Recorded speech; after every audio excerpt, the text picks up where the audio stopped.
New clients often ask me how I can save them time and money through the divorce process. And the solution really is that we're trying to get to the nub of the matter at a much earlier point. So we're trying to investigate what their finances are without the sort of continual battle between the other side and trying to arrange a mediation date or an appointment with a solicitor and ensuring that they've got the financial Form E all ready and prepared. What we're trying to do is we get in there before, and then we can help prepare the Form E. We can help ensure that you understand what an ISA is. What's the value of trying to take a share of a pension?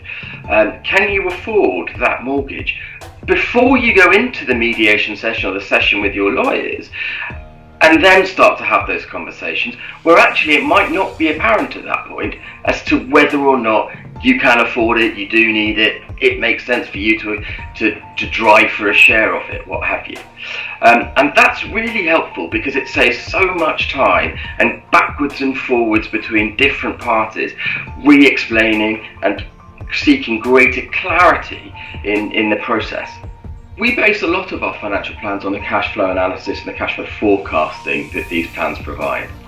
And what that does is it looks at the assets that you've got today, or you're likely to be awarded in the financial settlement, or indeed that the examples that we've come together to show how a financial settlement might look for you. And we then plot that into the future.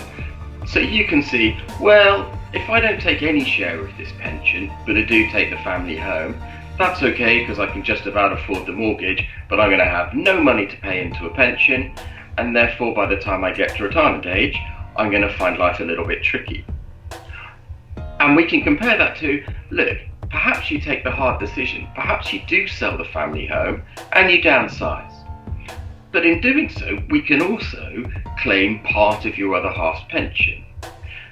And that then gives you two things to look at. What happens if I keep the family home and don't pay into a pension, compared to what happens if I downsize, but actually I have a little bit of money left over for a pension. And then we can plot that so you can see that when you get to 60 or 65 or whenever it is that you want to retire, how those decisions that you've made today, and you might be a long way from retiring, will affect your retirement. And it's not always about retirement, of course. It might simply be a case of, how do I get through the next couple of years? I need to go and do this educational course so that I can get away and lead an independent financial life. But I need to do that course to get the job. So this is where the financial plan really helps, because it brings clarity to the decisions that you make today and how they're going to affect you in the future.